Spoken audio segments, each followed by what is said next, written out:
Hello, everyone, and welcome to the Chakra Diva Show. I am your host, Amber Poole, also known as the Chakra Diva. You can find me at thechakradiva.com. So I just had an incredible class. We just closed out 6 weeks of the East direction of the medicine wheel. And if you guys are not familiar with the medicine wheel, it is about a time where you're working on yourself and you're connecting in with yourself, and we do different things each season. So we just finished our Despacho, which is also a shamanic practice, and we're going to talk about shamanism tonight. And if you go to my Facebook page, thechakradiva.com, I'm sorry, the Chakra Diva on Facebook, you will see our beautiful Despacho, and it's a prayer bundle through there. Our next class is in the summer, and it will start at the end of June, and it's another 6 weeks.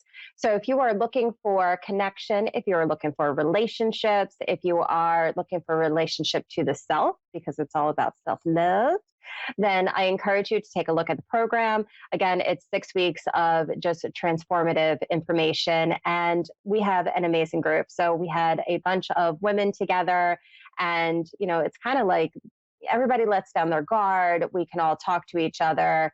We're a really cool circle. So I encourage you to go to thechakradiva.com and look up the crystal medicine wheel as we go into the south direction. And that brings me to my next topic, which is really cool because I didn't know, again, what I was going to talk about tonight. And I got an email. So I decided, you know, I was going to talk about chakra balancing versus a shamanism and what's the difference.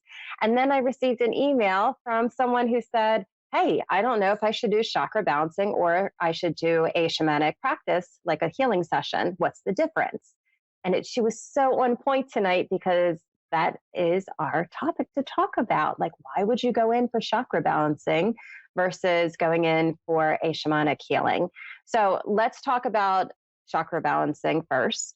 I got into it on my own, like no training. I just had a illness. I blacked out, and all of a sudden I felt energy. Again, I heard impressions. My psychic abilities opened up extremely.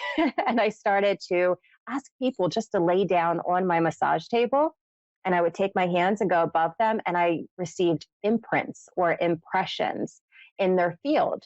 And I didn't know anything about it. And then my second session, someone came in for like on the other side. And I said, is your dad deceased? She said, yes. And I started to just connect in with her dad. And when I got done, I was like, oh, that's really cool. So my journey is extremely organic. I've done chakra balancing for 10 years. And you will notice that I started to get into shamanism. I think it was 2017 or it was 2018. I want to say it was 2017 when I officially took my first class. And now I teach both things because they are so important. So if a person comes in for chakra balancing, right, they're coming in because a lot of people come in to me and they say, I don't know why I'm here, or just fix me, or whatever you have to do. And I say, do you want to set the intention for what you want to fix, or do you want let it to be spirit guided? And I've never had anybody set the intention. They always say, let spirit do whatever spirit needs. So we connect into our higher selves. A person lays down on my massage table, and I allow spirit to come in. So chakra balancing is really good for current situations. So manifestation is my number one favorite thing for chakra balancing. It's because it aligns us to become what we are destined to be. So every time you have your chakras that are open and balanced and in flow, it's easier to manifest the things that you want and the things that you desire. Because if you are, wanting maybe money to come in, we would work on where your chakras are blocked at, what belief patterns are coming in at. Release the belief pattern, and then you would start manifesting. So it's really good for current day energy. It's really good for say you got sick and you need a little pep up, or there's a health issue going on. Usually, or I should say every time you have a health issue, there's other components or other energy that's involved in it. So if somebody has a health issue, then I would look at it and I would say, oh, you know what? It's connected to this emotion. And then I go down into the emotion and it's connected to this event. And I see you at this age. And this is where I kind of leveled out. And I was with all of these clients I mean, easily thousands of clients I've seen. Okay. So we're talking like 5,000 plus. And people are laying down and I'm seeing their imprints. And then they say, what do I do? And I got stuck. I'm like, I don't know. Do you go to a counselor? Do you go to therapist? Like, how do you heal this energy? How do you heal the things that are blocking you from moving forward? Then I would do sessions and I would start seeing past lives. So past lives would come through. And usually in your throat chakra to your ears, whenever I'm in session, I can see past lives. If they're influencing and if they are opened up to this lifetime. So, meaning, say you had a past life that wasn't resolved, that wasn't finished, that you died early in, okay, or something traumatic happened, trauma that carried over into this lifetime that wasn't processed. We still have things like karma that come in. So, while I'm on somebody's throat chakra or by their ears, I will physically see their face change. And when I see their face change, I know that we're stepping into a different lifetime. So, what do you do with all this stuff, right? It's information in your field. Chakra balancing is really good for finding your flow, what's closed, what's open, finding imprints, what is located in your energy field. And then you can also do different things to get your energy flowing. Sometimes we don't have to go deep, right? It's on the surface. It doesn't have to be this thing that you keep digging at and trying to get closer and closer in whatever this root problem is. Sometimes it's right on the surface and it just means like maybe you had a mental thought that you're blocking yourself, but it's not something that's ingrained. When you are doing serious deep work, then I love to pull out my shamanic practices. When you are doing things that you just can't get through or you can't release. So let's say you have a pattern that has been blocking you from, manifesting the finances that you want, manifesting the relationship that you want. When I give a shamanic healing session, it helps me to get in touch with spirit on a different way so that I can retrieve the information that I need to retrieve in order for my client to be helped. So that deep work is in with shamanism. Now, it doesn't always have to be, right? It's always kind of like a layering thing. Maybe you really get into shamanism practices and that's how you live your life. That's perfectly fine. But when I'm in session to do a chakra balancing, I need to get down to the root of the problem. And that's why people are coming in for sessions. That's why they want to see me, is to get to the root. So if it's for, like a health issue, then whatever the issue is, I like to look at it, see if it's mentally blocked, if it's emotionally, if it's physically, what's the emotion for it and what goes around it. Chakra balancing is great for seeing the imprints and for seeing the impressions. But if there's something that just keeps going on and on, let's say that your, grandmother had to money hoard, right? Because she thought that she wasn't going to have any money. So she had to hold on to it. Or scarcity is a real thing in the family lineage, or there was never enough of. So you have to go into these belief patterns. And the best way to get a belief pattern, what I find, is shamanic practices. So it depends on how deep you want to go for your healing versus I just need to come in and get my energy balanced and feel right again. Sometimes people would call me up and say, Amber, I just don't feel right. I need you to fix me. And that's where we go wrong, right? I'm not here to fix anybody, but I'm here to help you fix your own energy. So shamanism gives people the tools that they need in order to continue the work after. So I wrote down a few things that I want to go over. I find it very effective. I find it very fast when you're trying to get to the root of the problem versus, like some people talk and talk and talk out their problems, thinking that they're mentally going to be able to process it. And a lot of times it's deeper than that. So these techniques that we use are a great way to source it and get deeper into the problem. So first one is journeying. If you haven't journeyed, that is a shamanic practice. Journeying is different from meditation. If a client comes in and I need to backtrack, go to a different place, I use journeying. Journeying is in 3 different worlds that we go to. We have the lower world, which is your subconscious level, and it's also your intuition. We have the middle world, which is like everyday things. And then we have the upper world, which is more guidance, higher Akashic records are there, those type of things. So when I start a journey, I ask my spirit team, which way are we going? Do I need to go into the subconscious and the intuition? Do I need to work in the, middle world of the everyday world? Or do I need to go into the Akashic and pull out a record and see what's going on? So there's the book of shadows up there, which is your shadow aspect, the things that are blocking you from your light, your shadow. And there's also the Akashic records where you can see past lives. So journeying to those places has helped me assist my clients on a deeper level. Number 2, soul retrieval. One of my favorite things to do is a soul retrieval. Well, it's my second favorite thing to do. We'll talk about the other one in a minute. But soul retrieval is when your soul gets fragmented. All right. So if something, say you got into a car accident and you left your body. In my case, I had a physical issue where I left my body.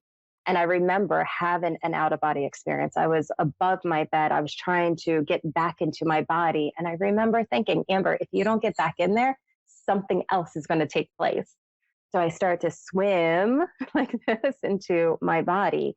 And soul retrieval is if you had a trauma. Maybe you didn't have an out-of-body experience, but if you had a trauma, or if something like really, really hurt you as a child, sometimes in our child presence, it seems stronger or more devastating than it is as an adult. So if that's the case, we want to go back and retrieve that part of you that is missing. Sometimes when clients come in, they say that, they just feel like something's missing. They don't know what it is. They don't know what happened, but they feel empty inside. Then we want to do a soul retrieval to find out where that missing fragment is and bring it back to the soul.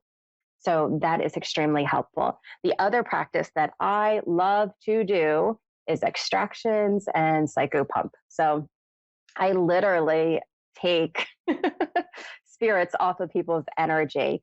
And sometimes people come in and they say, oh, I have a spirit on me, because it's an easy way out to give their power away to something else, right? Instead of saying, I have this situation. I think there's a spirit with me, or maybe you're a medium and there's spirits with me, but you don't know how to deal with it. So this is a way, extraction and psychopump, is to release anything that's in your field that should not be in your field. And it also goes into other objects, such as, we talk about darts, we talk about knives, like energetic knives and darts. So a lot of times when I was in practice, all of a sudden I would see objects in people's field, and I didn't know what to do about these objects. I just witnessed that there is something that looks like a hook in somebody's field. And I'm like, well, what do I do with it?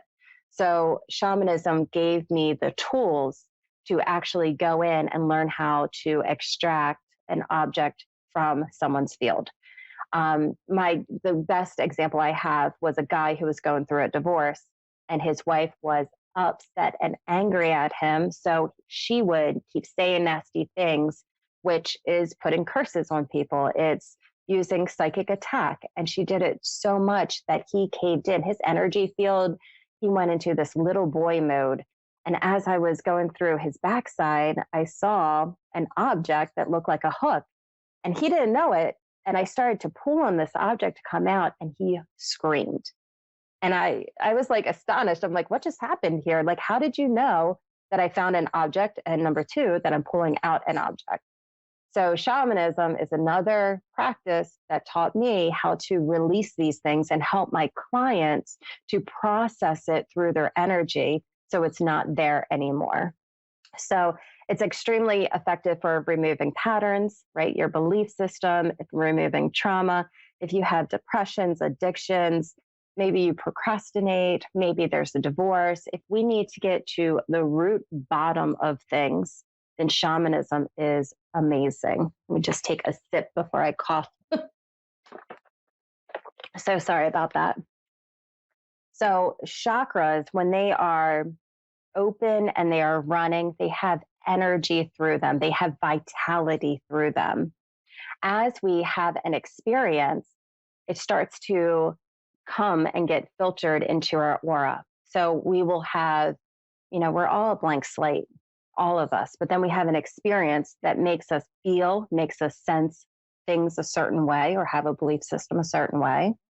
And as you encounter things that trigger you, then you first say, okay, I'm going to react, right? What is my reaction? Why is my reaction? And it's because there's an imprint within your field. So my job when I'm doing chakra balancing is to find your imprints, find out what's making you sad or down or depressed or whatever it is. And then I like to go into it deeper by having a shamanic practice or a shamanic healing session so that we can journey together. I'm not really doing the work. You're doing the work in releasing the old to allow a new template come in or allow a new frequency to come in. So that's the biggest difference between chakra balancing, where you're just like getting your energy going and finding and locating what it is. Again, a lot of times people go, okay, I got it. My health is bad. I need to learn how to do diet or to eat or drink or exercise or whatever it is. But sometimes there's belief patterns that we don't know about that we're holding on to of why we're procrastinating, why we're not going outside and exercising and losing weight and all those things. So that's where the shamanism is perfect for coming in at. Excuse me for one sec. Let me see if I can mute myself while I cough. So sorry. Let me take another sip. So, if you want to work on something specific, like your intuition, then you're going to work specifically on your third eye. That's manifesting. Let's say you want to be a speaker, be a writer. You're going to work on your throat chakra. So you're going to go out and actually manifest that energy into your physical body. Whereas shamanism is really good for releasing things, getting information, talking to your spirit guides. So you don't know what direction you're going to go into. Do a journey. Go see a spirit guide who can assist you and help you along the way. So those are the biggest difference that I have in between shamanism and in between chakra balancing. You will also find chakra balancing to be easier because you're going to use color therapy to help you out. You're going to use crystals to help you out. And crystals help balance your energy field first, right? So crystals have an energy of their own. In my hand, I have selenite right now. Selenite is high vibrational. Anything that comes in, it will help clear out. Maybe I should just put it right here by my throat before I cough again. I'm coughing because I had lipstick on for you guys. Excuse me. And whenever I wear lipstick, it just makes me choke, and I always forget that.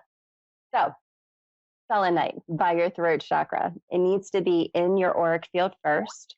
And then as it manifests, it will come down through all the layers and clear it out. It's easier to clear out your energy first before you do the deep work. So if you're kind of like on a surface level of, I don't know where to go or what to do, chakra balancing would be for you. If you already know what you have to do, then you would go into a shamanic healing session. Thank you for bringing me that question tonight. Danielle is from North Carolina. Hello, how are you? I'm all right, and you? I am doing wonderful and happy that you are here.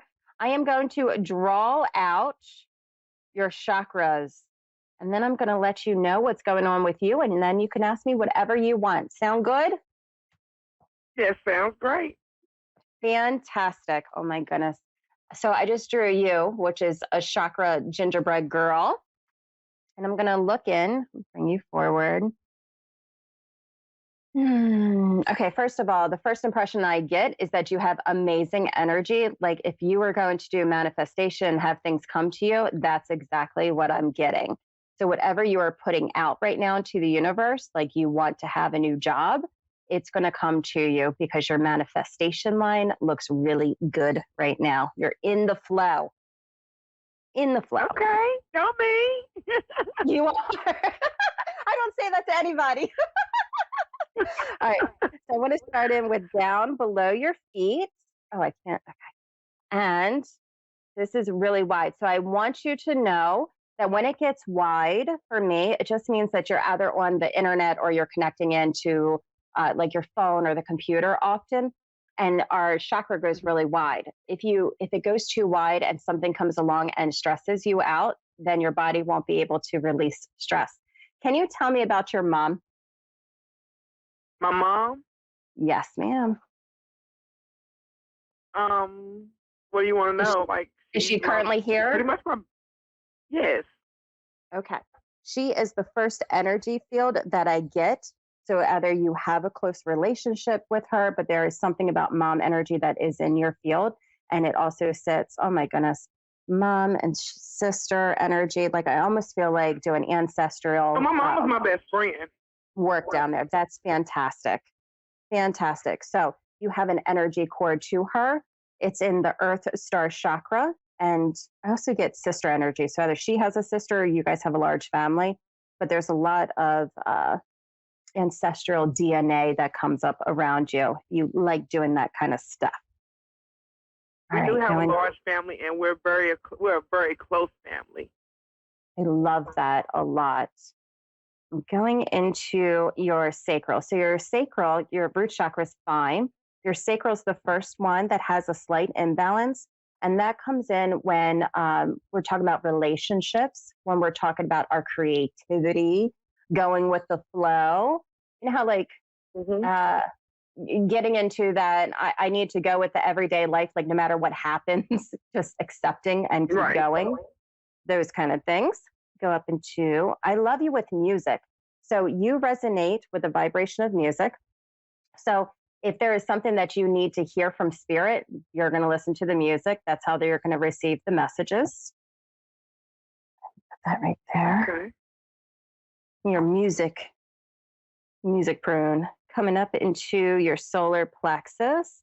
Solar plexus goes a little bit faster. It's the next action steps and the plans that you're doing throughout your life, like what's going to be next for you, or what's coming up. Like you're focusing on what you're doing. Right. Heart chakra. All right. So then we have an imbalance in the throat chakra. So there's something, and we have the imbalance in the sacral. So that is communication and relationships. So either you're not speaking your truth, you're not able to say what you need to say, but it's having some sort of impact. What happens is this: even if you're like going to work, right, and you wanted to say something to your boss, but you know that you can't say something, then you feel shut down. Your two chakras that are in balance is communicating and with relationships. So just letting you know, I would journal. So if there's something that you need to say, something that you need to get out to somebody, I like to journal and just get it out on paper first. Okay. And then coming up. All right, cool. Direction. So your third eye just tells me that you're in your mind a lot. There's a lot of mind chatter that can be through there. But your crown chakra tells me that you're connected to spirit. So whatever you say to spirit, to the universe, if that comes through in prayer, then it comes through with prayer. But it's kind of like the universe heard you, spirit heard you, and they have your back. So your crown chakra is in that stance where I just said something to the universe. I just asked for something. And the universe just said, we received your message of what you need to, what you're asking for, and we have it. So I need you to know that. Okay. All right. What questions do you have for me? Okay, so I've been talking to this guy for, it's going on 2 years. It's a little over 2 years. We had started talking 2 years ago. We stopped talking. Then he reached back out May 8th of last year. We've been talking ever since. So we've been really close. Like, we're dating and everything. He stays here the majority of the time. So a few weeks ago, this girl reached out to me and said that he was messing with her and everything. And he told her in front of me that he loved me and that he wanted to be with me. I just want to know, where is it going with us? Is it good? Is he still messing with her, or is he really genuinely about me? So that throat chakra and that sacral, which is in balance, right? Communication, receiving, and in relationships. I need to know, I'm pulling out tarot cards for you. What is the best direction for her to go into? Okay. The Lovers card came out, and I also need to know action. Okay. All right. So the Three of Swords comes out for me, and honestly, it just means three's a crowd when I see it like that, right? That there can be a lot of broken damage that comes up. So we have the Three of Hearts, Three of Swords that comes out, which is not a fantastic card, but in the order that I just asked my cards in, it just means that there's a lot going on and that there can be heartache coming up. The Lovers card, when it comes to the left and right for me, it wasn't up, it wasn't in reverse. It comes to the left and right. It almost means that things are not determined yet. They haven't been set out as planned yet. So I asked for the plan of action, and I get the Ace of Wands. So who's making hasty or fast decisions? Like, this should not be a fast decision to make at all. This should almost be like, let it play out and see how it comes out. Through there, I get the hangman on there. A lot of times, I want you to have the best relationship that you can possibly have. I almost feel like in his place, I'm still making, like, when you can't make decisions. Is he divorced? No, he's not married. Okay. He was never married. He's not married at all. Okay. Mm-mm. I almost feel like if you're having decisions and playing the field, but he is not settling down whatsoever. But I just saw divorced. So let me pull out one more card around that one.